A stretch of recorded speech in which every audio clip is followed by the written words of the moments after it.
And so we asked, what is that? And how do you join? And we took the first step. So he was our recommended us into Lodge back in 2002. Mm-hmm.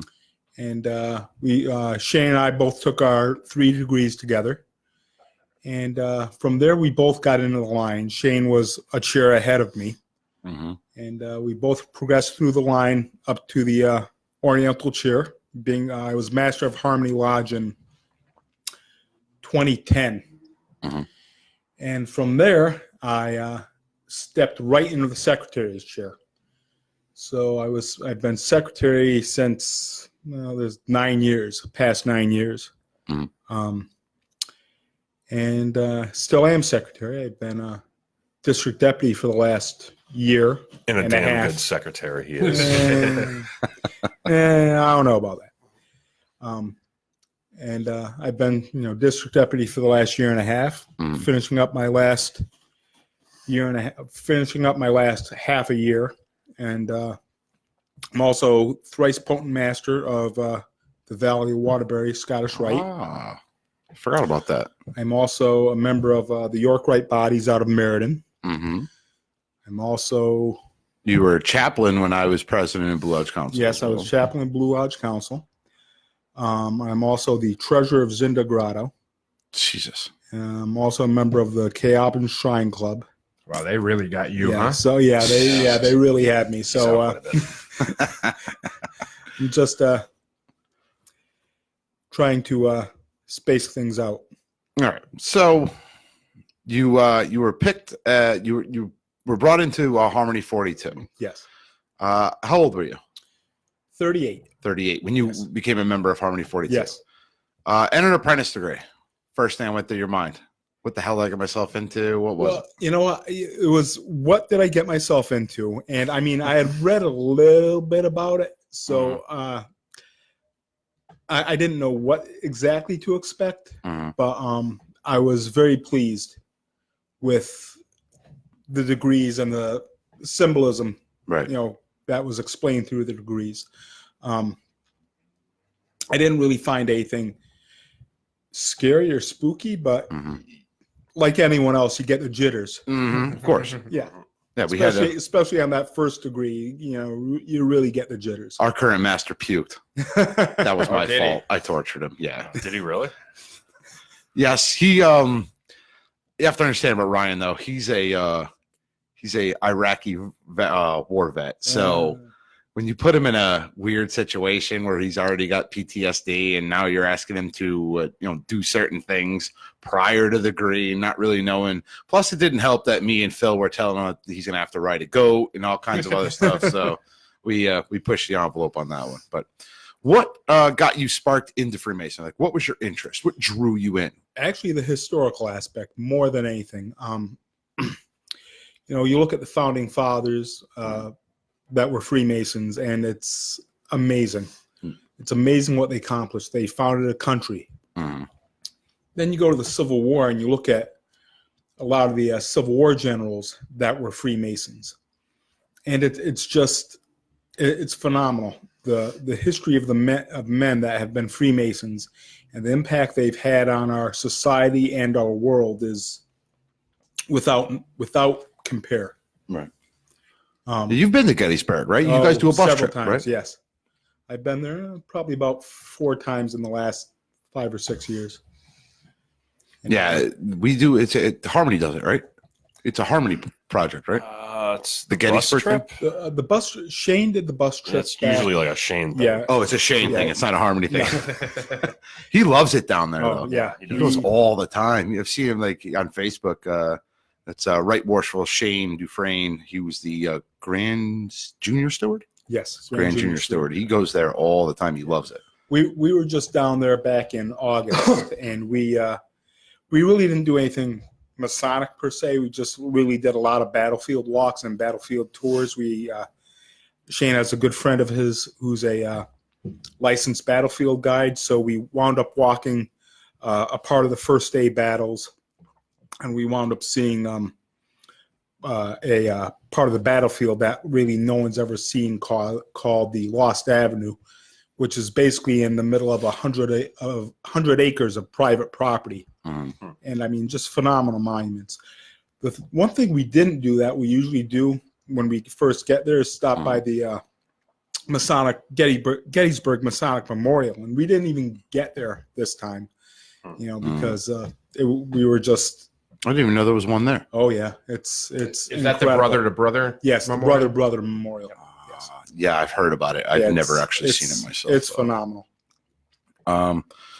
So you became master of the lodge. Yes. So what was the most gratifying and toughest thing as master in Harmony 42, besides having to deal with Ken?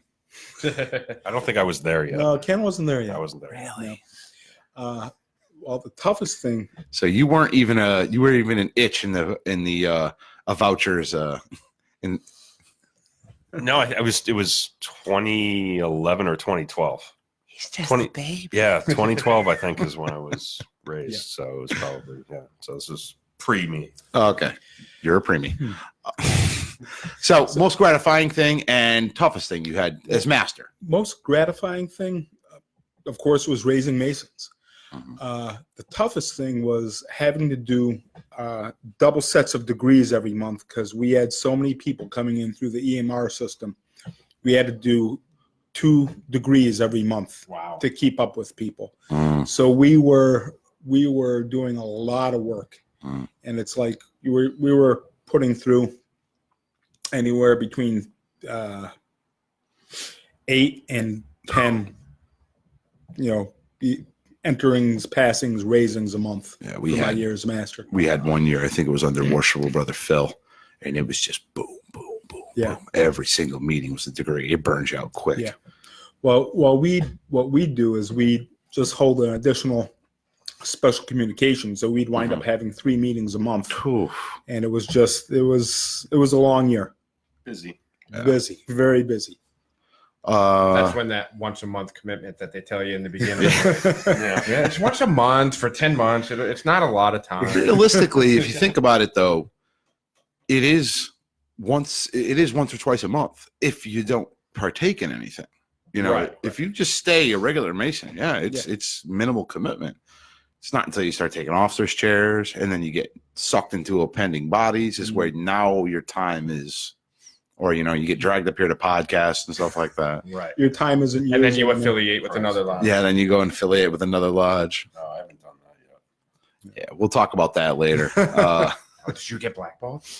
I mean, No, I haven't handed. No, I'm getting my stones busted because I still haven't given him the petition for No, it. you actually did. I just haven't filled it out. It's in my backpack right now. Oh, so I can Oh, pass it back to Yes, him you're now. okay. Yeah, Beautiful. you're good. so I'm in. See what the standards are. Or So- the bar is. Why did you stop at chaplain for Blue Edge Council? Just ran out of time? Yeah, basically, I ran out of time. Ran out of time. It was just like I just didn't have time to do a lot of the things I wanted to do. Yeah, it gets to be taxing sometimes. So you eventually were appointed. You became an AGM first, correct? Yes, I was I never made AGM with Shane actually back in 2010, 2011. So I was AGM in my year as master. Right. And then I was AGM during my first year as secretary as well. So it's like everything comes in clumps, it seems. I never got to go the AGM route. I would have liked to have been an AGM, but what do we call the AGMs? Glorified taxi drivers or Drivers. Yeah. Drive the car, hold the pins. Yes. So as AGM, basically, what did you do as an AGM? The AGM, And I'm asking not only for the show, Absolutely. but also my own personal thing, because I never knew what an AGM did. I used to just go, you do that. We've had one. the AGM basically does the introductions of Grand Lodge officers during official visits of the Grand Line to a district. So if the Grand Master comes, the AGM is actually supposed to do all the introductions of the Grand Lodge officers, to line them up and actually do the introductions to Lodge or to whoever, Right. whatever body, Right. as well as assisting the district deputy in the inspections. I just also want to, in my AGM stands for Associate Grand Marshal. For those who don't know, we say AGM, we give it the acronym, and DDs, District Deputy, and all that. So after you were AGM, was there a lapse? There was a lapse. Yes. Because it was a couple others, and then it was Yes. who was after Shane? Was it? Oh, Oh, Bert Hughes, and then it Bert was Hughes? me, and then after me, it came Chip, Mike Adams, and somewhere along the Something lines. like that, Yeah, again, there's two parts of our district. Elm. There's the north and the south. there used to be three. Yes, yes, mhm. There used to be three. Yes. There was three. That was McQueen, I think it was Grandmaster when he did three, Yeah. and then a Grandmaster later went and did it to points of the compass, and it got chaotic from there. But that's a whole nother story. So you became district deputy. You were appointed and picked as district deputy, and you oversee how many lodges? Right now, 5 lodges. 5. Yeah, so it's pretty much the same Yes. thing. What are one of the toughest things about for you being a district deputy? What's one of the toughest things that you find either walking into a lodge or just district deputy in general? Basically, trying to break through the nervousness on the part of the brothers in the lodge. Oh no, it's a district deputy. Oh no, we got to be on our best behavior. Sure, We're all brothers. Oh, we're all and screwed then. Yeah. Because you go into lodge and there tends to be a little bit of apprehension on the part of some brothers. Mhm. It really doesn't have to be that, because we're all brothers.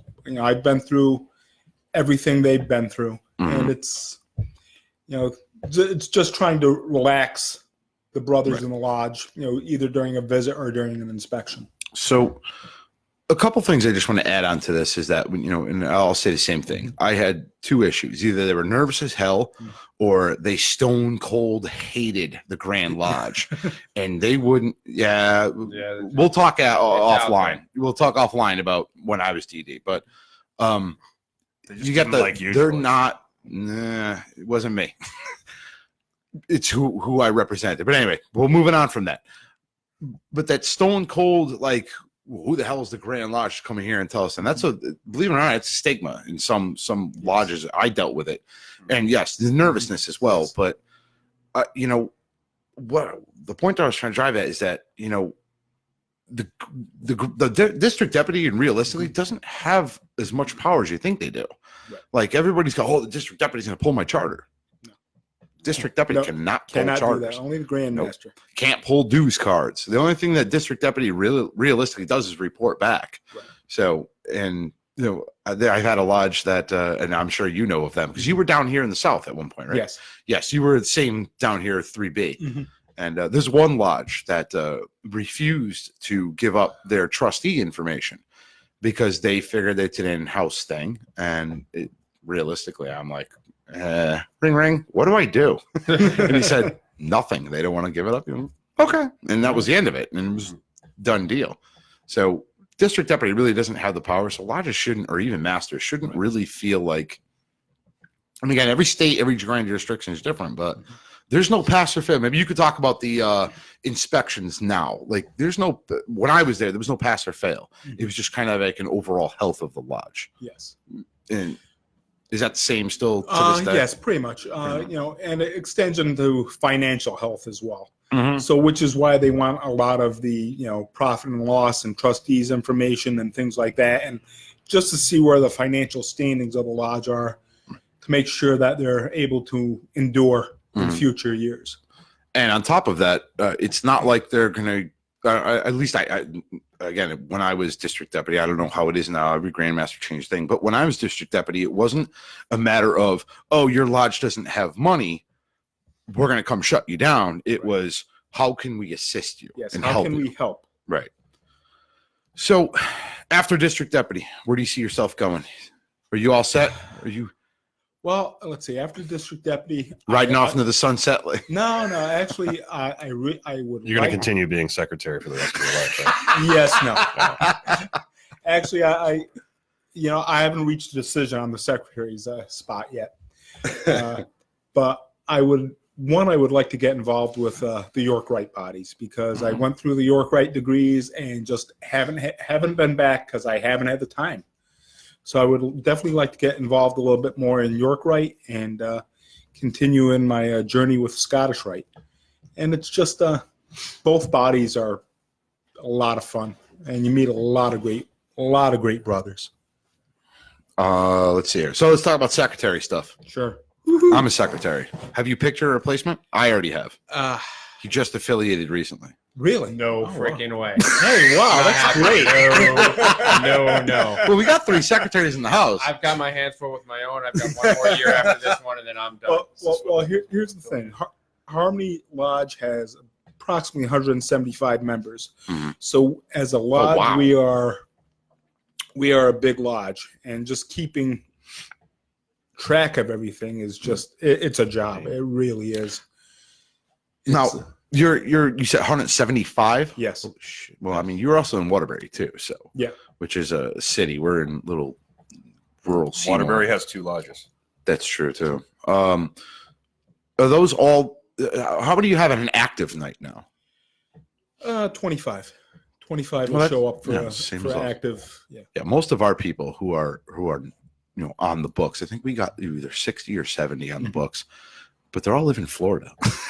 We have quite a few. Yeah, they're all down south. Yeah. We only have a Yeah, couple down that are up here. Have you done now?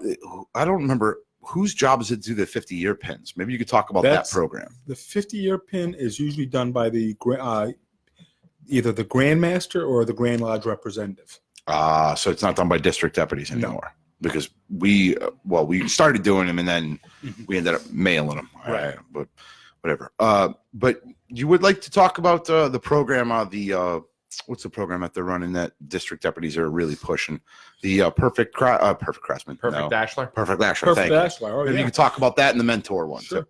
Well, Worshipful Brother Ken here is a Perfect Ashlar, so he could probably tell you a lot more about it than I can. perfect Ashler. He ain't. Uh, He damn sure ain't a perfect craftsman. I can tell you that right now. Not a perfect co-host either. That's true. Yeah, no. it's- I'm sorry I missed it. I didn't get up there because I was at a Waterbury Regional Chamber event that one of our brothers in Harmony got. He was honored at he got the Malcolm Baldridge Award, Giuseppe Pisani. So I was there instead of being at the Blue Lodge Council. But so the Perfect Ashlar Award is a program designed by Grand Lodge. Actually, Most Worshipful Brother Marshall Robinson came up with it from a program from another Grand Lodge, from where I'm not really exactly certain. But it's basically a series of 10 things you have to do. And you have a choice of basically 15, but you have to visit lodges. You have to see each of the degrees. And you could start in the program once you are entered as an EA. And then you have a year after your raising to complete the program. So you have to visit a certain number of lodges in your district. You have to It's like all kinds of like help things. Right. Like Yeah, I think yeah. one of them was Help out with a Masonic funeral. funeral. Masonic funeral. You should go visit a Masonic widow or a Masonic brother. help Elderly, setting up the lodge. help setting up the assistance lodge. there. Doing a lecture in lodge. A lot of things like that. So it's a fun program, and it gets brothers involved and actually teaches them more about Freemasonry. The mentor program is a corollary to that program. And basically the mentor program, what it does is, every brother should be assigned a mentor when they're, going through their degree. God, I hope he ain't one of these two. So, Hey. so what a mentor does is a mentor will sit with the brother. And one of the things is in the mentor program is you're supposed to review and explain the obligations of each degree. You're supposed to review and explain the landmarks of Freemasonry. And so, in addition to traveling with your brother who is your mentee, so you travel with him, you show him things, and it's basically teaching.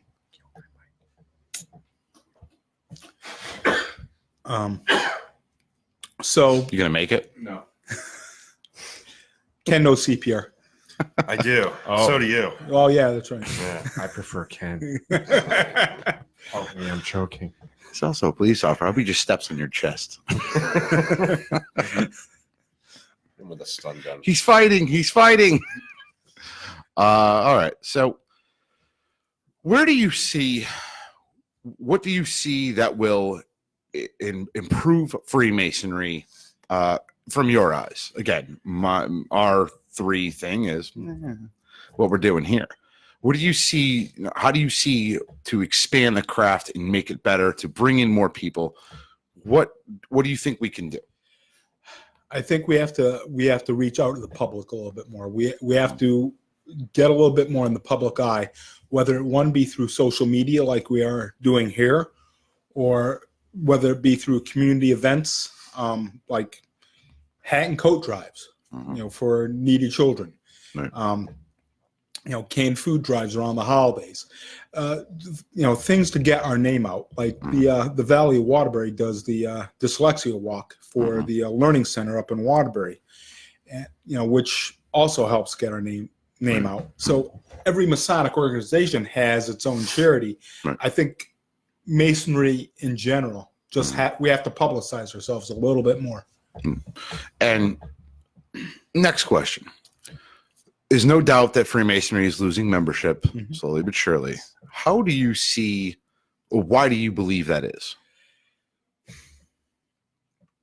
I believe that life today is not what life was 20 years ago, 30 years, 40, 50 years ago.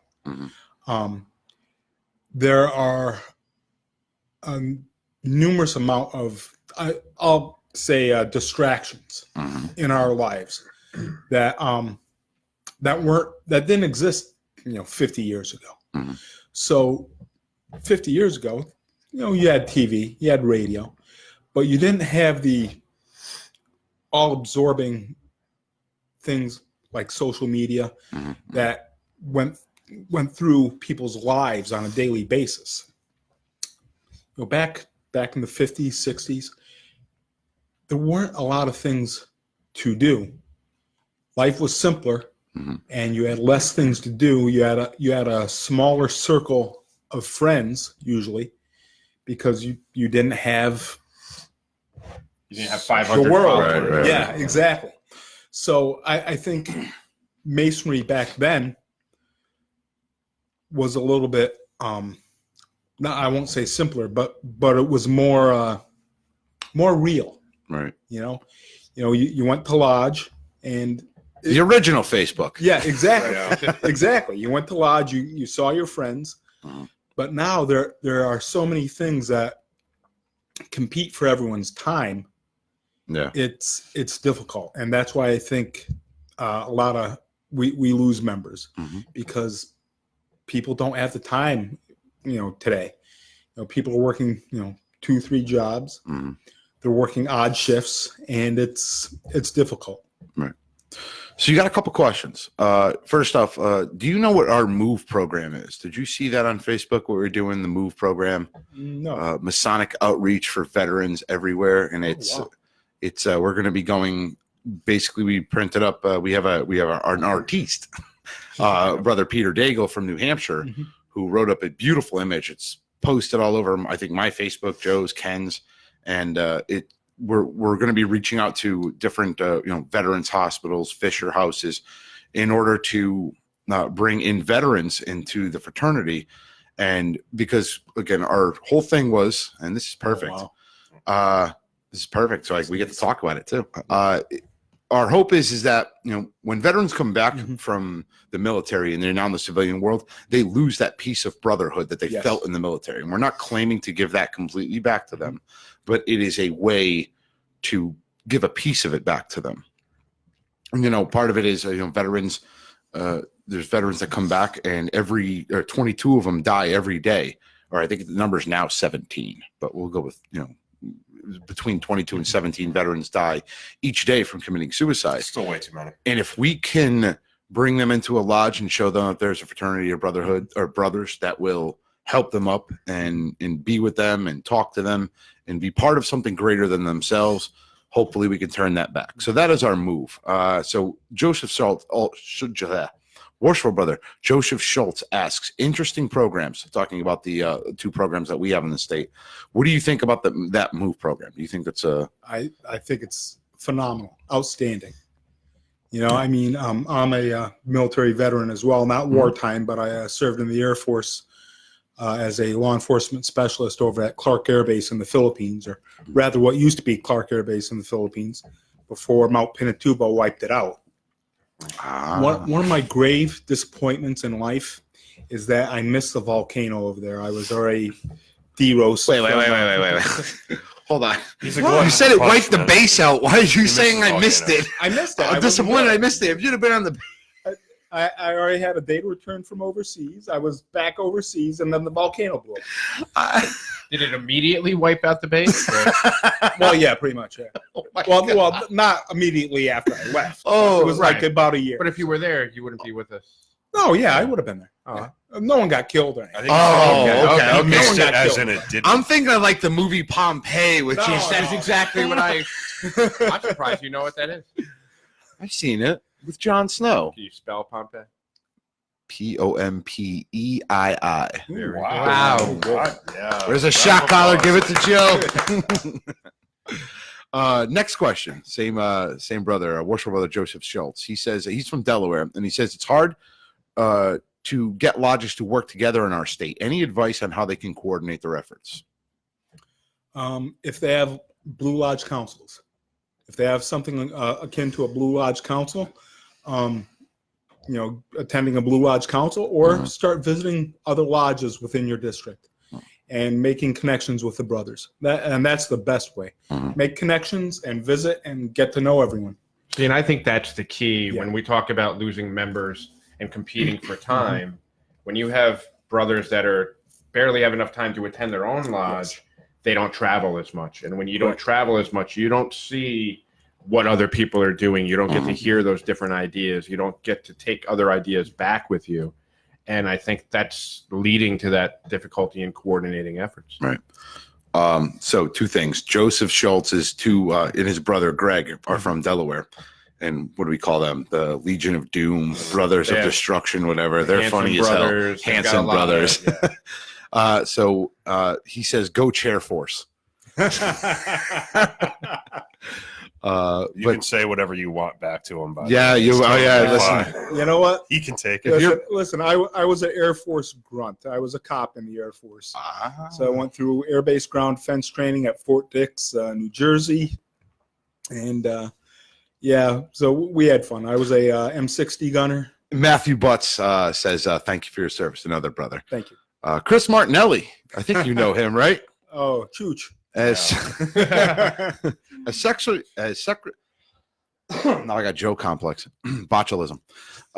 As secretary of his lodge, what are his honest feelings about Grandview? For those who don't know what Grandview is, it's there's no more minutes, or not minutes. There's no more monthlies. Everything is done automated through the computer.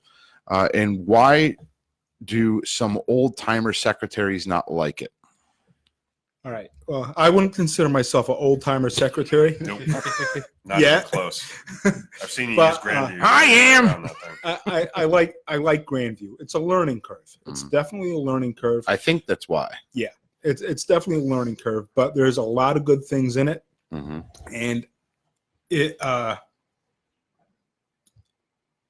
it gives you information right there when you need it. You could look up and find information right there when you need it. As And secretary. I'm a secretary as well, and I'm super glad that they have Grandview. I like Grandview, and that's the reason being is because I'm sick of going out and buying ink cartridges for my printer and paper every freaking 3 weeks because I have to print off 1,000 things. Everything is PDF now. You can write it right on there, fire it right back, so you don't got to do anything crazy anymore. The rules and regs are right where you need them as Rules a and master. regs, everything. Officers' manuals. You can look up somebody's contact info if you have to Exactly. get in touch Could with update all somebody the as a contact master. info right there. I freaking love it. Yeah, I like it a lot. That's interesting. Matthew Butts also says we have masters and wardens meetings to really help communication between the lodges in the district in New York. And that's pretty much like our Blue Lodge Council, same thing, except it's not just open to masters and wardens. It's open to Everyone. everyone. Yeah. You saw Heath Moss comment, Yes, right? we got another brother. Heath from down south says Air Force security is kind of like Paul Blart, the mall cop. Oh, I should have warned you. Wow, that's brutal. They're not always that brutal to guess. They take no. They take no prisoners though. That's Yeah, but- they're a rowdy bunch. Yeah, but Clark Air Base was real world stuff. We had Where is that again? The Philippines? You said Republic of the Philippines, Angeles City. Mm. It was all real world stuff. We had intruders every night. Oh, wow. Stealing they'd steal anything that wasn't tied down. We used to have rolls of concertina wire. There was a 26-mile wall, concrete cinder block wall, 10 feet tall, topped with broken glass. And at the base of the wall, on the inside. Intentional broken glass? Oh, yeah, To keep them off? Yeah. Like razor wire Yes. almost to do. Well, we had razor wire along the base. Oh, wow. The intruders would reach over with a hook stick and steal the razor wire. Wow. So, I mean, yeah, it was fun. That's And, awesome. there were several coup attempts while I was there. Oh, trying to take over the government? yeah. Ooh. And a bunch of assassinations of Air Force personnel when I was there as well. Any bunches of kids decide to try to storm the airbase to see them aliens? While you were there? Yeah, there were no aliens at Clark Air Base. Not That's as far what as they I want know. us to think. Pulled the rug right out from underneath me. Because Oh, I'm sorry. no, it's fine. I thought somebody else would have gone there by now. I was heading that way. I'm out. No, you're good.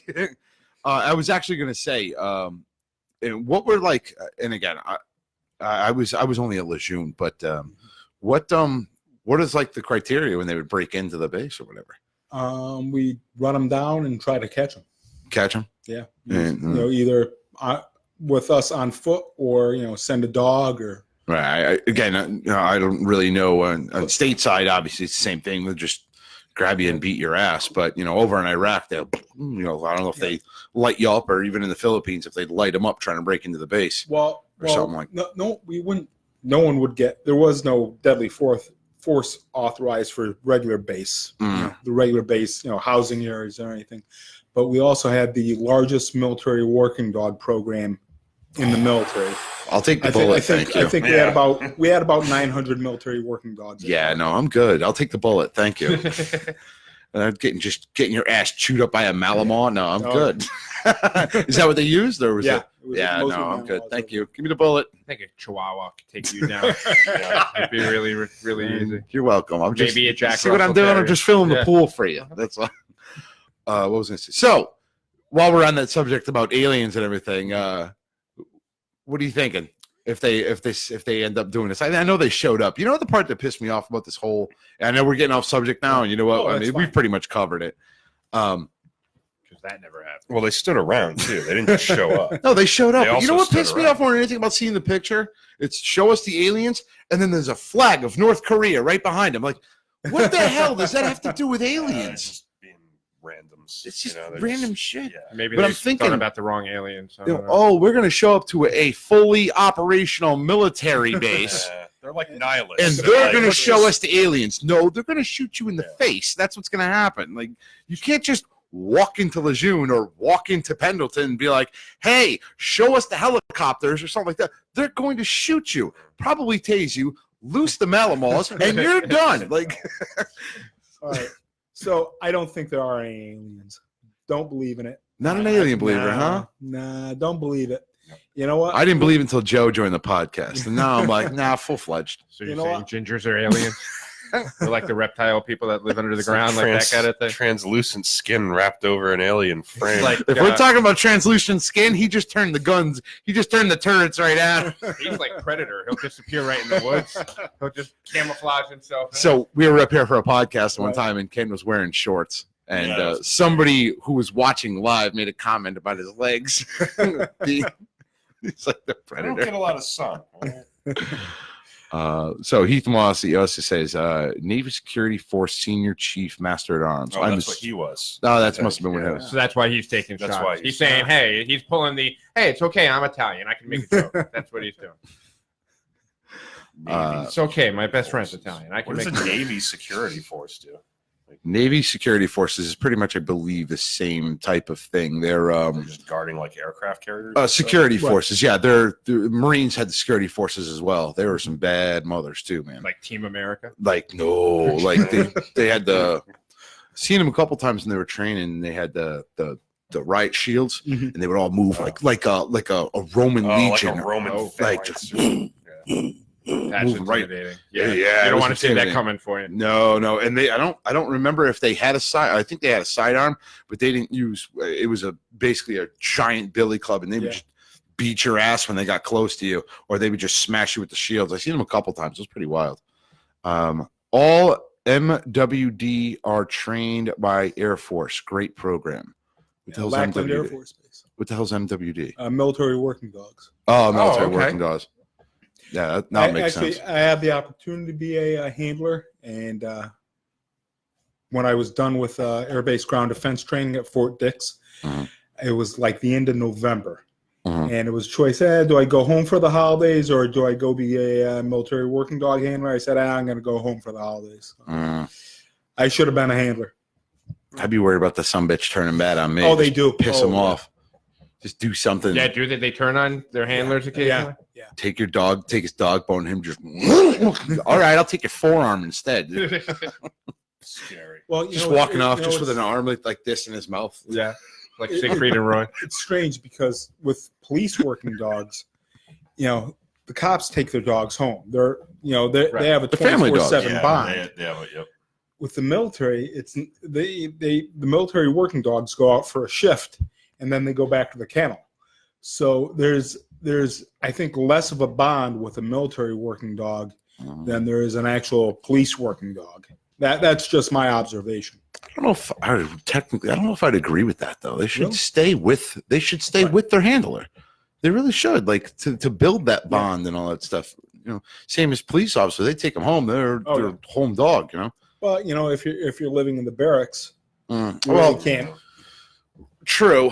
The only other thing is that I think police dogs are more deal with everyday people, whereas military dogs don't. They're going out to perform a job, which is eat somebody's ass. Exactly. Whereas canines have to kind of They have a fine line to walk. yes yeah. Would you want a dog that's trained to do that In your job? house. Like eat the arm off of somebody that has a freaking AK-47.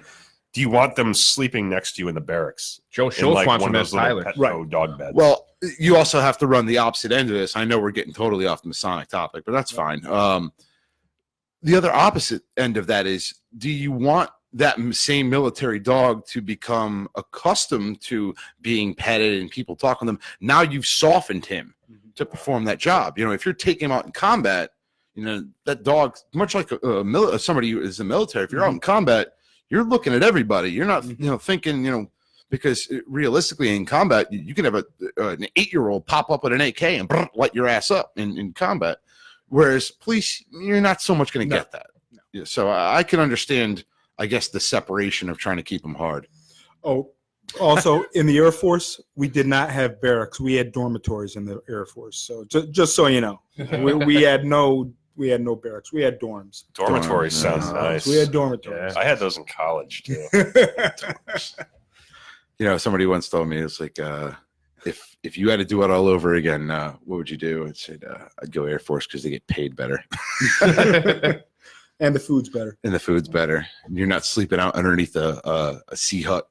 Just two pieces of fabric and 2 sticks just laying in the mud like, this sucks.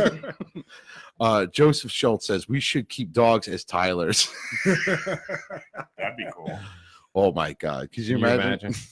That brother hasn't paid his dues. He doesn't have the right grip or word. Just a dog. I like that idea. We should start a program. Heath Moss said, he goes, I've been on the both sides exactly. And he said, exactly, the bond is totally different in the military. Chip Schofield joined us. I went to his retirement party yesterday. Hey, I did too. Oh, you were up there? Yeah, I had to leave around 2 because I had to go to a nephew's birthday party. We had Morningstar's car show, so And then I had some badass babies at home that were flying all over the place. So I had to It's go all right. home. Like Marty and Shane were on shift 1, and then the rest of us showed up for shift 2. I caught you on the way out. Yeah. So he had visitors all day long. We had some funny jokes while we were up there. We had a good time up there. Yeah. Cracking jokes. They made who made the joke? I think it was Danny Sharkus made the joke about me sitting at the old table, the old bench table that was in the back up there. And I'm sitting there, and he's like, "Look at you." He's like, "Perfect bench for you." He's like, "Old." I said, "Yeah, but it's not short. It's tall." Like, it's funny. I don't remember the exact contents of the conversation. We had a good time up there at his retirement. Yeah, and again, happy retirement. How much longer you got to go? I don't know. When I find another job. Oh, you're just hanging out right now? Yeah, just hanging out right now. I got to find another job, then I'll leave. Maybe. Another job with a pension, with benefits. Yeah. Collect them both. Good to go. Get a Shane gig. He's got a good gig going now. He always has a gig going somewhere. All right. So I don't have any other questions. That's all I could think of. So thank you for coming up here and hanging out with us. And Thank you for the invite. It's absolutely. And been a next great time pleasure. we'll have you up here again with Mike, and then we'll do the trivia back and forth, and we'll see who the better district deputy is. With the shock collar?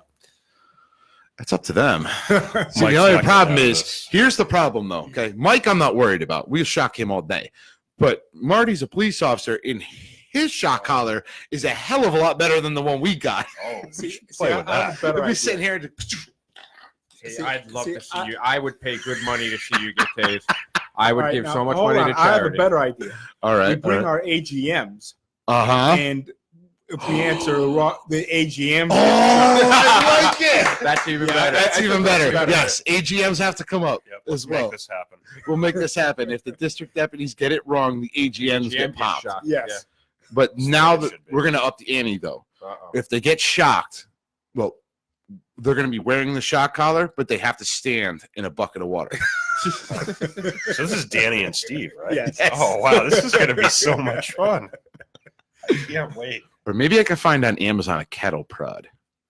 That'd be even more fun. No, we can't kill anybody. All right. So, We don't have a general liability policy. I would advise you. you have one other Yeah, question. Worshipful Brother Joseph Schultz. Any military lodges in the Philippines? you know what? I do not know. I wasn't involved. I wish I was when I was over in the Philippines. There may have been, but nothing that I recall seeing. There had to have been, because Yeah. all I think about is MacArthur.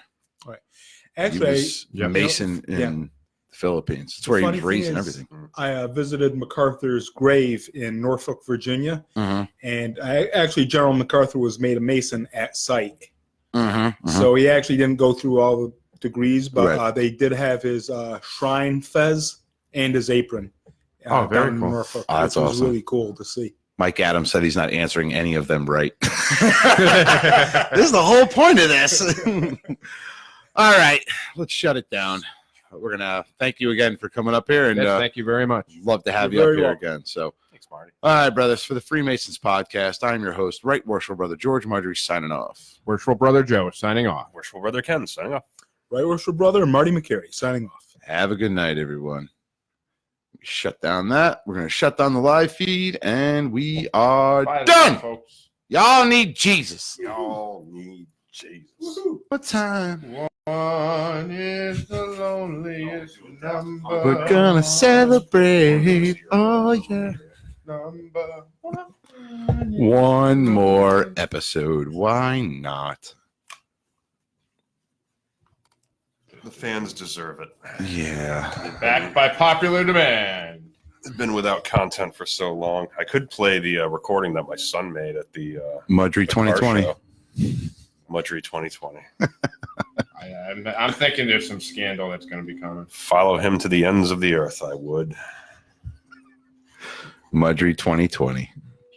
So our artist, we did our last episode we did on how Freemasonry could improve current politics of the world. So I had our artiste go out and actually make campaign pictures on our Facebook. And we did a really good job, too. Did Mudry 2020. It's pretty funny. Scary good. Yeah.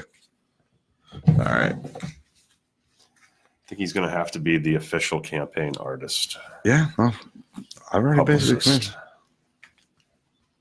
It's not too late. I mean, we're starting one campaign after another. We can't even complete one that we start, and now you're running for president. Sorry, guys. Here, handle the move campaign. Joseph Schultz says the bitching was unbearable. Well, then you ain't gonna like this one either, Nope. because we're gonna be doing some bitching up here. Not necessarily bitching, but It'd be funny if Storytelling. Peter Daigle could put together a little thing of Puppet George and the dude from I'm Just a Bill. Remember on the weekend special stuff that I'm Just a Bill. Yeah. The old like the civics lesson. The civics Schoolhouse cartoon. Rock. Said the Schoolhouse word. Rock. Yep. old. I remember it. I mean, I saw it on rerun probably. but I repeat, I know what he's You don't talking remember about. Schoolhouse Rock? old. Jackass. I mean, they played it in school. I'm sure it was an original in the 1980s, early 90s when I was in school. But I remember seeing it. When God said, "Let there be light," Joe handed him the match. You're lucky your kids are here. I'm surprised he knows how I to bring use the them effects in. I give them processor. popcorn. Make the kid keep his shirt on. I don't know what Ice doing. pop. Treats I don't in know the what the corner. hell Started doing the floss in the other room with his shirt half up. I'm trying to look at Marty. I see it behind him. Like, lifting up his shirt. Like, what the hell? I can't even look at him. All right. Let's do another episode. This one is going to be on the Master's Word. We just got finished our last episode, so we're going to send out a two-parter right here. What we didn't cover was Washington's Rules of Civility for Freemasons and in Lodge. And this is a book about Freemasons, Washington's Rules for Freemasons' life in the Lodge. And it's just different things pulled out that pertain to Masons off of the Rules of Civility and Decent Behavior book that he wrote a long time ago. Something politicians should have read. But the next one we have is actually After Lodge. So we now passed the etiquette in Lodge, and this is now After Lodge. And Washington says, number 105, be not angry at the table, whatever happens. And if you have a reason to be so, show it not. Put on a cheerful countenance, especially if there be strangers, for good humor makes one dish of meat a feast. What did I say wrong? Nothing. I just smiled at Marty because he's a guest. And I put in a cheerful countenance for him. That's all. So who are you angry at then? I'm not angry at anyone. Well, Washington's basically saying if you're pissed off at dinner, don't show it to Yes, anybody. don't show it. Keep the feelings buried deep down inside, and Go home and smile piss and moan in your car on the way home. Yeah. That's not psychologically I'm not that good healthy, at that. I like to just get it out at the table. Yeah, it is better for you that way. But it You just doesn't don't want to work be the if guy you're trying sitting to there be civil. eating like stabbing the hell out of your food and you're pissed off. But no, good advice though. He says that is to say when dining with others, never show anger, even if you have just cause. Encourage everyone to be happy, most especially strangers, and for a good time, maybe even if the food is poor or sparse. Sparse. Whatever. They make fun of my English etiquette as well. I think Marty might have listened to an episode. Yeah. The spelling bee one was pretty funny. That was pretty funny. We do have to do another one of those. They set me up. But this one we're going to be talking about a Mason's word, and I don't mean words as in the ones I can't say or spell. Mason's word. What does it mean? So one of the things that Masons do is we keep our word, especially to each other. So, for instance, like Joe had the farm degree a couple of weeks ago, and he asked me if I would be, a particular part in the degree, and I said, yeah. He's going to make it about him. Who? Me or him? You. No, I'm giving an example. I know. And so Joe had said, "Hey, can you do this part?" And I said, "Yeah, I'll do that." But a Mason keeps his word, and what would it make me look like as a person or a Mason if I would have just no called, no showed, and then just been like, "Yeah, sorry, man, got busy." Yeah, no, and it's one of those things where it used to be a big thing in society in general, where once you gave somebody your word and you shook their hand, it actually meant something. And that's, Gentleman's agreement. yeah, and that's kind of been lost over the years. But in Masonry, that was one of the things that still held true. That was a tradition, Mhm. just based on our obligation and our oaths to one another. If I give you my word, Mhm. I'm going to stand by that. And that's one of the things that attracted me to the fraternity. And when somebody takes that Mhm. and breaks it, not only does it make them look poorly, Right. and it's unmasonic, it's unbrotherly, Mhm. but if it happens to you enough, and it happened to me with quite a few people at the farm degree that you just mentioned, Mhm. it starts to shake your faith in the fraternity. And that's Right. that's the thing that probably gets me the most, is you're not just no showing and making my work more difficult. Mhm. You're hitting me at my core. You're taking something that I've put my faith and my belief in, Mhm. and even if it's just for a small second, you're making me question that. Right. And you get over it, you get through it, you realize it doesn't represent the craft as a whole. Right. But it really hits home when somebody breaks their word to you, and you're like, we're supposed to be better than that. We're Right. not the common man. We're not the everyday person. We're not some businessman who may be a little unscrupulous, or the president of the United States, who gives you their word and then breaks it. We're Masons. Right. That's supposed to mean something, and you feel betrayed. That's probably the best word I can use to describe it. It's a betrayal. Mhm. But you move on. You try to associate yourself with people that don't do that. Right. But you're betraying yourself. You're betraying another brother. You're betraying the craft. And every group has them. Every group has them. It doesn't matter if it's Masons or politicians, or it doesn't matter whatever group it is. You're just, it's going to happen from time to time. Masons just make a point to not do it as much, or do it at all if we can't help it.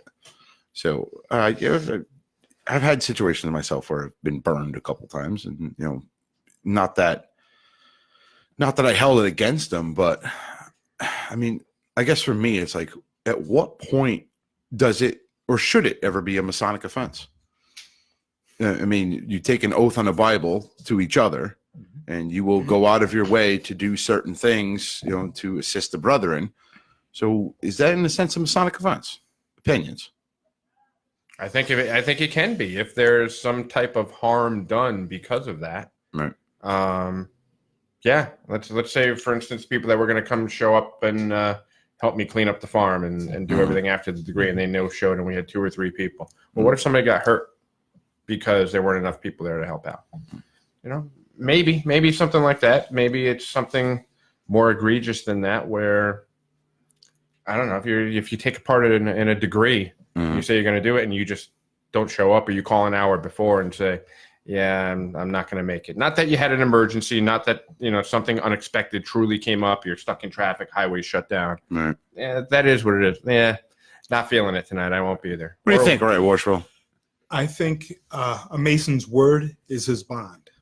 So once your word is given on something, you have to be true to your word. Accepting things like a family emergency, or things of your usual vocation that can't be avoided, right? That you have to attend to. Other than that, your word has to be your bond, and it's among the brethren. You have to be known as a man of your word. Right. Do you think it's a punishable Masonic offense, or are you on the fence on that one? I don't think it would be a punishable Masonic offense, but I think the punishment would come through the fact that brothers knowing that you're not a man of your word, and they would be aware of that. Right. It might be a good opportunity for whispering good counsel. I was think, gonna say. first and foremost. Yes. I'm going to steal some of Danny Sharkis's thunder, because I thought he was going to be up here this evening. But Go for it. his father, and you probably know this story about Right Worshipful Brother Dave, the poster that he has in his office, or had in his office in his previous job. No. So he's got a really nice representation. It's just been described to me. I haven't actually seen it. He described it as, it's 2 men shaking hands, and one is wearing a Masonic ring. And it says something like, do you remember when a handshake used to constitute a binding contract? It says, to a Mason, it still does. Right. And that's the only real Masonic thing that he had in his office. But he had that in his place of business to let people know, if I give you my word, Right. Yeah. I'm going to follow through. Right. I thought that was really cool. It's tough thing, and again, it's hard to draw a line, for me anyway, between a Mason's word and the oath that he takes to each other. This also goes out in public, because if you take that same Masonic word, like I give you my word, I'm going to do this, and you'd apply it to the civilian life, or, whatever the case may be, hey, I'm going to do this, or I'm going to do that. And then you don't, it could potentially bring shame on the fraternity. Well, don't mess with Masons because they're dirty dealers. So it's across the board, especially if you're one to wear Masonic hats or rings or everything, or even express that you're a Freemason. And don't deal with him. He's kind of a dirty dealer, So you got to think about that everything you do, everything you say, could potentially either help or harm the craft as a whole. Again, even our car show. If we did our car show yesterday, and we told the school, hey, we're going to come do a car show. We're going to raise all kinds of money for you and do this, that, and the other thing. And what if we just pulled the plug at the last minute? Like, yeah, no, never mind. These kids went and made these big trophies, and they were all prepared for it. And then if we went and yanked the plug on them, it makes us look bad. Yeah. And it's another form of breaking your word. It's conduct unbecoming of a Mason. Right.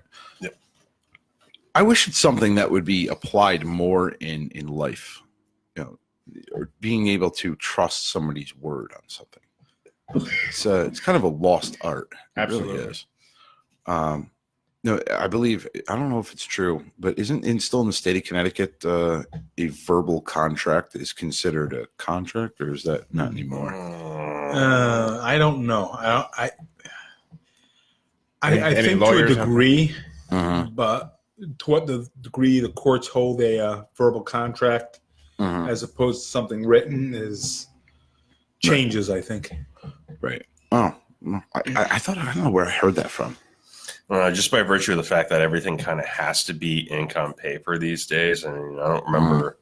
You think about like all of the official things that you do, like when you're buying a house, you're opening a bank account, or you're doing any kind of transaction, business or anything like that. You have to, there's always a contract. Maybe verbal contracts could be binding, but No, it's just pen on paper always is. Yeah. So, right. We got all a case of coughs up here today.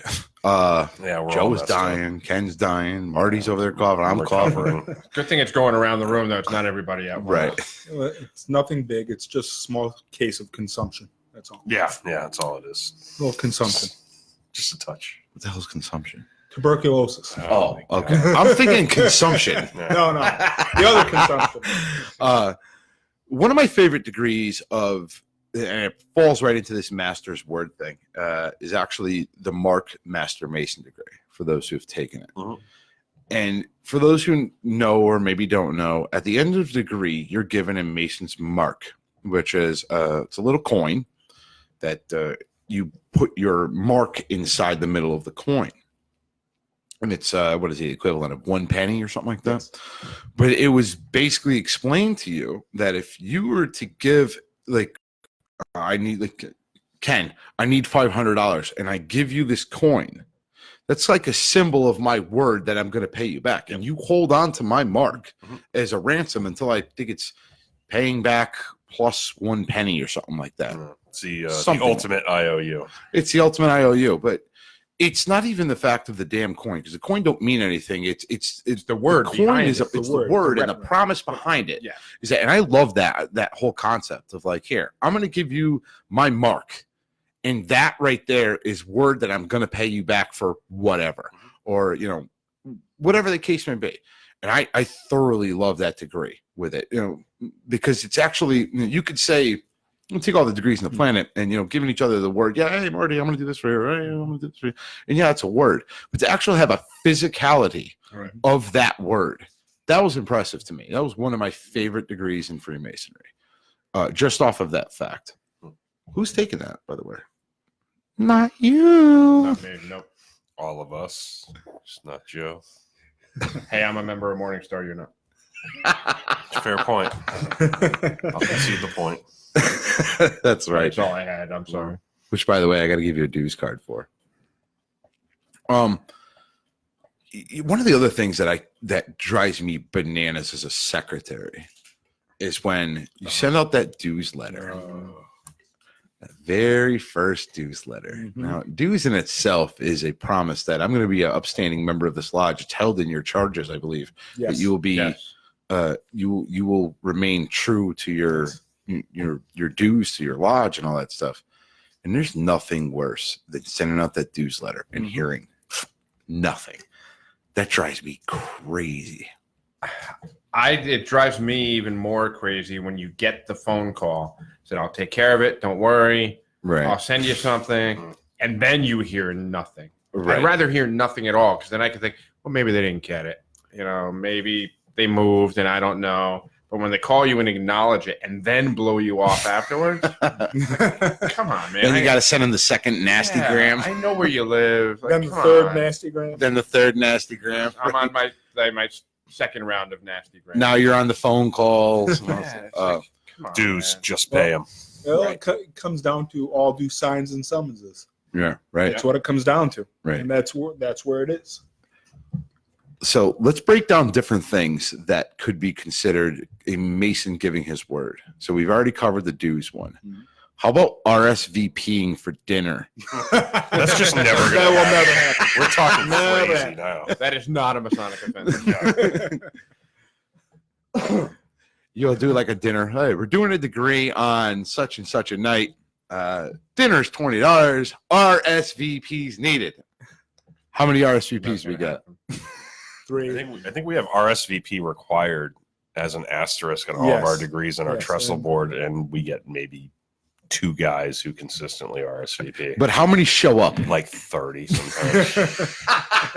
And we're Masons. You would think that the least we could do is say, yeah, we're showing up for dinner. It's Do very you know how much of a simple. pain in the ass that is to sit there and be like, how many guys are showing up? Well, I got 3 RSVPs. Just order food for 30. Just order food for 30. That's what we do. We go based on averages Right. usually. So for a state of communication, we'll do 25 head count, Right. 25 meals, and then 30 or 35, I think, was the last number we did for I degrees. mean, it doesn't happen on a regular basis, but the other end of it is yeah, I'm going to show up for dinner. Oh, okay, cool. You RSVP'd. Awesome. And then the food comes out and they're like, oh man, I just ate at home. Yeah. Son of a bitch.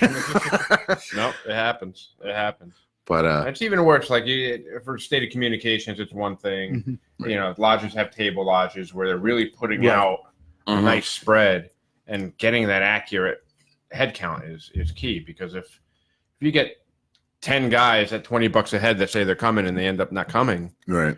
that might be $200 that Oh, you just spent. easily. That might be your profit for the night. That or you cost your lodge. Right. So at this point, you're taking from a fundraising event and actually costing them money versus contributing to it. So I'd love to put this out to the community and say, if any of you guys out there have some kind of system in your lodge or in your jurisdiction that you find works well for RSVPing, you have that problem solved, please, by all means, let us know. Right. Because here in Connecticut, we'd love to know. yeah. the So secret sauce. Right Worshipful Mike Adams is actually live right now. I just want to throw this out there that we are not talking about you, Right wow. Worshipful Mike No, Adams. He said we're not talking about No, you. no. We still No, love no. you, Brock. And we've actually we just rescheduled to have him come up here and roast his AGMs. And when I mean roast, I don't mean make fun of. I mean No, we literally mean with roast. electricity, with electricity. Yes. like me at that salvage Like- yard that day. I got lit up by 7,000 volts. Have you told the story about that? About why you have a doctor's note? And I don't cannot- know if I've told it on air. I don't think you you have, always so why just don't you- said you have a doctor's. Yeah, you've always That's said all you're a you doctor. So- Let's hear about it. This was about 2 years ago. I was in, where was I? Mendon, Massachusetts, at a salvage yard. I work for an insurance company. Occasionally we go to a salvage yard where all of our total loss cars go, and we check to make sure that we're paying people the right amount of money for their total losses, stuff like that. And this salvage yard is surrounded by an electrified fence. Mm-hmm. And there's signs all over, don't touch it, don't lean up against it, blah, blah, blah. But it's never active during the day. It's only Right. active at night when the place is closed. Mm-hmm. Well, on this particular day, unbeknownst to us, they had somebody out testing the fence, Mm-hmm. and the fence was actually on. Right. I was trying to look underneath a car and backed up so I could get a better look at the underneath of the car and hit a live fence, 7,000 volts. Now, this wasn't one of those things where the way the fence works, it's on a trickle charge. So it slowly charges up and then it holds that charge. Yeah. And as soon as something hits it, it dumps that charge all at once. Senator Zanino, I have a question. Yes. What part of your body would you say interacted with the fence that day, that fateful day? It was my entire back, buttocks, and back of my legs. Ah, okay. So I backed into it, and it was like a bunch of, every foot or so, there's another wire. It actually. So you shocked your ass. I shocked my entire body. No further questions. For the record, I never went down. I stayed on my feet the whole time. I did black out momentarily. Wow. It melted a hole. I had like a tech material shirt on. It melted a hole in the back of my shirt. I don't mean to laugh. I'm sorry. It's funny as hell. I'm here. That's how I got magic powers. What did you say? What words came out of your mouth? So one thing about it, and anybody who's ever had this happen to them, it doesn't feel like sticking your finger in a socket. It doesn't feel like our shock collar. Mm-hmm. When that amount of voltage goes through you, it feels like somebody came up with you with a baseball bat and just hit you in the back as hard as they freaking could. So the funny thing is, I'll tell you exactly what I said, but before I tell you that, standing next to me at the time. Was it like you were like mid-conversation and you were just like, yeah, so I'm looking at like you're just getting nailed. Yeah, pretty imagine you're sitting there talking to somebody and somebody were to come up to you and just hit you in the back with a baseball bat as hard as they could. I'm standing next to my boss's boss, so the guy who's in charge of everything in all of New England. So when I come to, like I was like out on my feet, which I didn't know. This is what people were telling me, and they grabbed me before I go back into the fence again. But at that point, the charge had completely dumped into me. And Joe's like, something bit me. No. I jumped up and bit me. Even worse. I come to, and I'm like, mother effer, what the F? And I am dropping curse words and F-bombs like you read about, and my boss's boss is as close as Ken is to me right now. And then finally, he puts his hand on my shoulder and goes, are you okay? And I'm like, what the fuck? Excuse me, you bleep that out. And I'm going nuts. And he's like, I think we should call an ambulance. I'm like, I'm going for a walk. I'm going for a walk. No, you should really seek medical attention. I should have, but I never did. Did you pee yourself? No, I kept all bodily fluids in. Wow, that's impressive. I didn't even take a knee.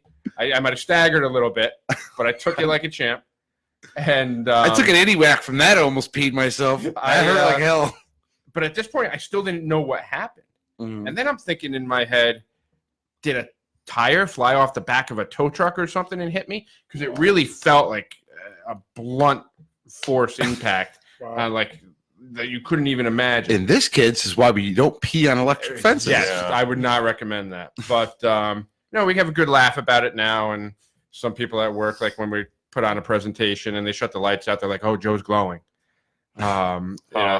And that's where, way back in the early days of Discord, I posted something about my superpower shooting lightning out of my arse. Yes, you did. Because he can probably do it. That's where So now, do you get afraid during thunderstorms? No, I'm good. But it could be. Do you sing the song? No, I don't. The one Thunder Buddies. F you, Thunder.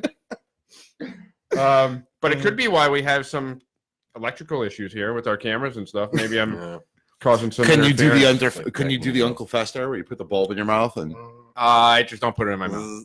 Put the bulb, just the light bulb, just an empty light bulb in your mouth? I can, but I just don't use my mouth. He puts it somewhere else. That's where he's going. Oh my God! All right, I get it. But yeah, so that really happened a couple of years ago. That is why I cannot participate in shock collar trivia. What were you talking about right before though? Like what was like the words that were coming out of your mouth? We were talking about whether or not the rocker panel was rusted to the point where we should have taken a deduction for the value of the car type of thing. So I was like, let me take a look and get a We've got to get a clip of that. I'm setting him up for a commercial. We didn't realize it. I don't care. I don't care. Joseph Schultz said, of course. I'm not editing. I'm not editing any of the episodes until I You set the could, commercial. We could do an attorney, Rafferty and Sons. Have you been shocked by an electrified fence? No. I'm gonna actually give up the audio clip of what happened at the at the salvage Oh, yard. so you're You're gonna doing the Ah! mother. No, but in all seriousness, so you just don't even mess with the shot collar at all. So. I don't mess with any electricity anymore. I don't even plug in the Christmas light. Really? Yeah, I just. Who do you charge your phone? I'll plug that in. I need my phone, but I'll wear like rubber gloves. It's only like 5 volts. Seriously? No. Oh, well, I don't know.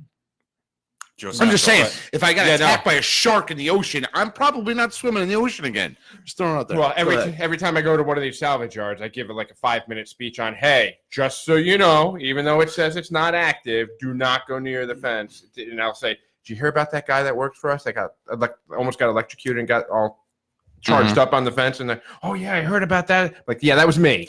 So real quick, Ken, and then you could say what you're going to say. So basically, every time you go into a salvage yard, you're like, what's his name in Jurassic Park when he's throwing the stick between the fences? Yes. Just pulled the rug out from under me. Oh, I see. But yeah, no, it really happened. You know what the funny part about that, whole kid was thing a is? ginger too, wasn't he? Yeah. Right? Was he? Yeah. Yes, I he think- I'm was. pretty sure he had red hair. He was. Reddish, whatever. It was like auburn. The kid, right? Yeah. The little kid was? Timmy. Yeah, Timmy. Little Timmy. Was Yeah. it Timmy? You're talking Yeah, in Lights and Jurassic alarms World are or going off. Jurassic And the ginger. Park? The first one. You know what the crazy I thing don't was? think he had red hair. What? Somebody I has to got Google you. it. I All got right. you. Discord. Put it on our page.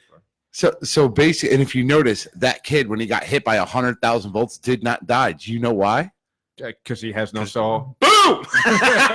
Gingers don't have souls. Gingers can't go to heaven. They can't go to heaven or hell. They just. Totally not getting my vote for president. Totally not. Let's see here. Heath Moss says it hurts like heck, but I'd rather be tased than sprayed with OC any day. What's that? OC. Only resin capsicum. What the hell Pepper is- spray. Oh yeah, no, we got CS gas. It was called. It sucked. We got You don't we want got none of CS in the Air Force as well. But, Sucked. Yeah. But no, actually, OC is worse.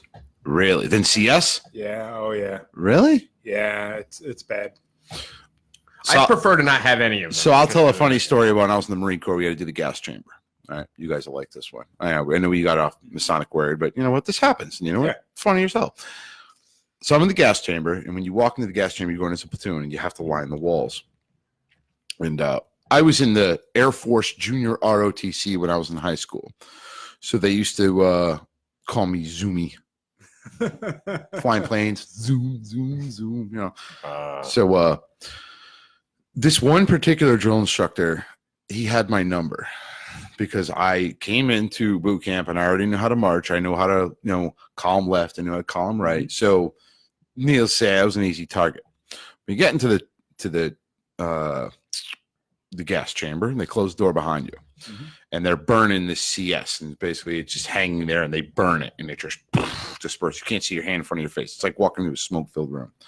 So your mask, you have your mask on your face, and the first thing you do with it is you just break the seal of it, and then you put your fingers in the mask, to break the seal, and then once you're done with that, you pull your hand out, pull the straps tight, and you put your hand on the front of the thing, and you blow out with all the air you have in your lungs.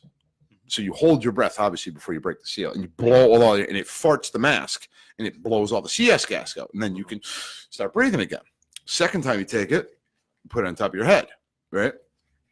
And then you put it back on, same thing, pull the straps out, fart the mask, you're good to go. Third time, you hold it out in front of you. Well, as I'm standing there holding it out in front of me, and you can kind of just slightly open your eyes up, the drill instructor looked at me, smile on his face, smacked the mask out of my hand, and cup checked me all at the same time. I'm dying, right? Can't breathe. I just snot and eyes and brain matter and everything just pouring out of me. And he's holding my chest against the wall because they don't let you come out into the middle of the room. Obviously, you knock the table over and get further blowtorch. Right. So he's pinning me against the wall, and I'm just like losing it, right? So finally, I put the mask on outside, and let me tell you, that was horrific. But I'll tell you what, after all the CS cleared out of my lungs and my eyes and every orifice of my body, I never breathed better in my entire life because there was no mucus anywhere left in my entire body. It was pretty bad. But anyway, that was my funny story about it. But I've gotten only electrocuted by house electricity. Yeah, no, it's not fun. I've never got hit by actual crazy amounts of I electricity. thought 120 volts was pretty bad. I've been That whacked thing by hurts that like a every once in bitch. while. Yeah. And what's that go up to? Is Oh, that that, 120? yeah. I don't know. I think it's probably about 120. So 7,000. Yeah, 7,000. no. And I know Dan's going to chime in and say it's the amps that'll kill you, not the voltage. Yeah. I don't care. It's 7,000 volts. It hurts. It still hurts. It hurts. Because Dan is watching. All right, this has turned into. I mean, he looks. it's turned into a goof show. I'll- Sorry, Marty. I'll I know we were pass talking about this some. He looks pretty gingerish to me. For those who are watching live, We look found a this up. picture of Find Timmy him. from Jurassic Park. I think the We're- tint we're is off on analyzing- this computer here. No, it's Nah. it's a really nice screen. Strawberry blonde. Mm, I don't know. We'll bring it to the jury over there. Marty, okay. Let our district deputy. Ginger, the district deputy. He's the ruling authority here. Ginger or not ginger? Yeah, Ginger. Ginger. Yeah, okay. Good, yeah. Thank you. I tried. Gingers can't die. They're daywalkers. Did you really drop a strawberry? Strawberry blonde. But I think it's funny in that movie. Now, How did we get here? I don't know how we get here. Alright. This is how it happens. It just spirals. We'll have a topic and then poof, it just disappears. We're from taking a Mason at their word to Taking a me Mason at getting their word. electrified on a fence. So what I'll probably do is I'm probably just going to take that little section where we didn't go sideways and attach it to the other episode. And There this you go. one's, We'll go back to being serious. yeah, we'll go back to me. You're just going to take out that one. I'm going to take out that one and isolate it and put it with the other one. And this one's just going to be our screw off with the rest of it. But now maybe you guys can help me out here. I don't believe wood is not a conductor of electricity. Correct. So if you threw a piece of wood like he did in that movie at 2 wires of electricity, nothing would I happen. wouldn't have really done anything anyway. Wouldn't have done anything. Probably not. So yeah, there was not too much ingenious put into Well, that. I mean, the guy was an archaeologist. He wasn't like an electrical engineer. Yeah, and he let the kid they get cut him some fried. slack. Whatever. You know what? I gotta respect He him. wasn't though. really good with Well, kids well, no, either. He from what I legitimately recall- He's said like, he hated let the them. ginger get fried. Yeah, but I'm not going on electricity Discord was for a off week. until they turned it on. Right. Right. They had it off, and then the power was turned Right. back on. I'm going to get lit up on Discord, aren't I? I can see all these little Timmy memes now. Oh, God. They're probably already there. You're Probably. welcome. But anyway, So Mason's word. Mason's word.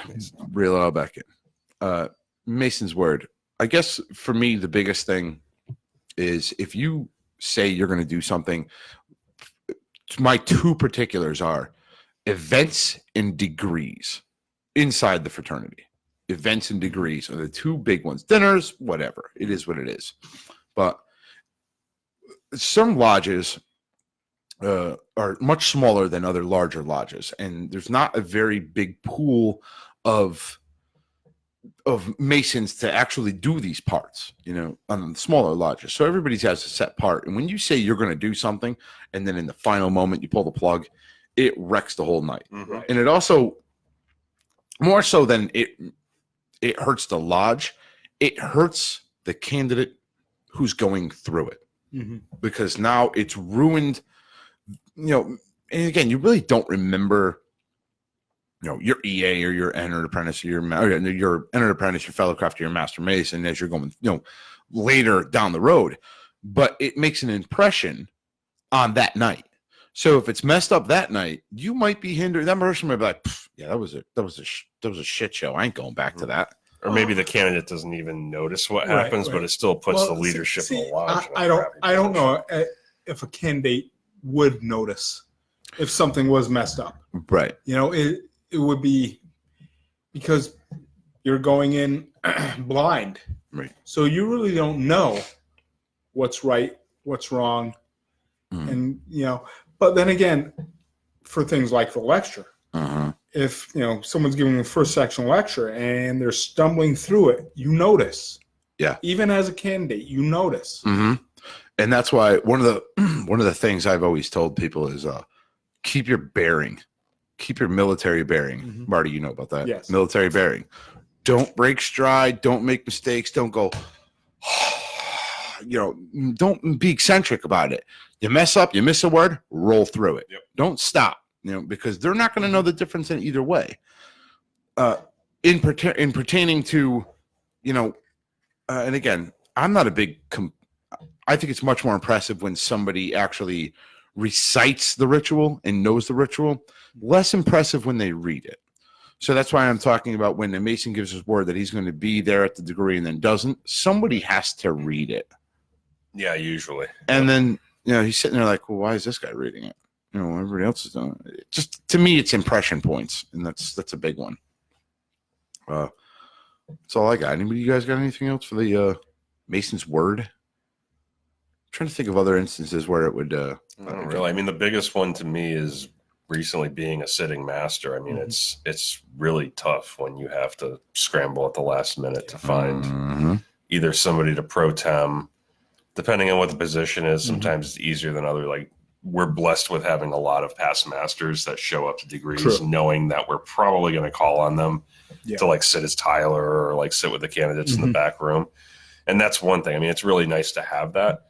Smaller lodges, less active lodges may not have that same safety net. Right. But to do like a lecture or something like that, to say that you're going to be there and do the lecture and not show up, or to let the master know at the last possible instant and not have somebody ready in the wings to take over for you. I mean, it puts a huge amount of pressure on the people that are running that degree. This also applies to those who are going to take an officer position. That's a big one. Oh, yes. Yeah, I want to be the junior steward. Yeah, I want to be the junior warden. Yeah, I want to do this. And then you're a no-show for at least half the meetings. That's tough, especially the higher the chairs you get. Because, the stewards, whatever. There's not really much work for you in a regular stated meeting. But once you're starting into deacons and wardens and secretaries and treasurers and, there's some throwaway chairs that are just like, whatever. Marshal, historian, it's more of just a warm body. Some lodges use historians more so than anything. But stewards are kind of a throwaway. You should be there, but if you're not. I mean, you've got to run refreshment. Right. If one steward is missing, it does impact. Well, I'm giving an example of like a basic meeting. So for like no degree, just a regular stated. We're going to show up. We're just going to run through what we got to run through and get the hell out of there. Like, no, there's no refreshment. Because our lodge, if there's nothing going on, we don't do refreshments. We'll do donuts or something afterward. Whatever. Anybody can pick up donuts, but it's the big ones that are like. Well, my feeling is if you're going to be absent a meeting, it should be incumbent on that officer to find your replacement. Absolutely. Hey, Couldn't agree if you're more. not going to be there, hey, guess what? You get to find your replacement. Don't throw it on the master at the last second. That's a good point. Could not agree more. Yeah, that happens a lot. That used to happen with me. You, there. Well, I don't know it. Sit. Figure it out. Grab a book. Yeah. It's not hard. You have 3 lines. Read it. Corey Lady, unless it's in English, you can't read it, and we better not have an open cipher in a tiled lodge. That is in my district, is what he says. Cipher. We don't really have a cipher. No. He's talking about the cipher, like the ciphered thing, I guess, in wherever he is in his great jurisdiction. The whole thing is ciphered. Well, actually, Connecticut used to be like that up until 95 or thereabouts, I believe. I think so. Because Right Worshipful Brother Dave Sharkus showed me the actual old cipher book that he learned from, and everything was coded. Everything except for working tools, I think. Yeah, I think I remember seeing that book. Yeah, and working tools are whatever. They're nothing. It's fruit flies. They're all over the place. We got to get apple cider vinegar. But yeah, they only seem to come out when we are physically in this room. Yeah, no. Like when I first show up and we're like opening stuff up, they're not. We can't find them anywhere now. All the time. We're sitting I in the think room. your son attracted him. I think he's got bugs. Or they're like living in that old crappy laptop of yours. I don't know. I don't know. Or like in the soundboard. I've got nothing. All right, brothers. What do you say? California he's from. So in California, it's Cypher. So, all right, brothers. What do you say we wrap this up? We had enough fun for one night. What do you think? Sure. All right. For the Freemasons podcast, this is Right Worshipful George Mudry signing off. Worshipful Brother Joe signing off. Worshipful Brother Ken signing off. Right Worshipful Brother Marty Macary signing off. Timmy!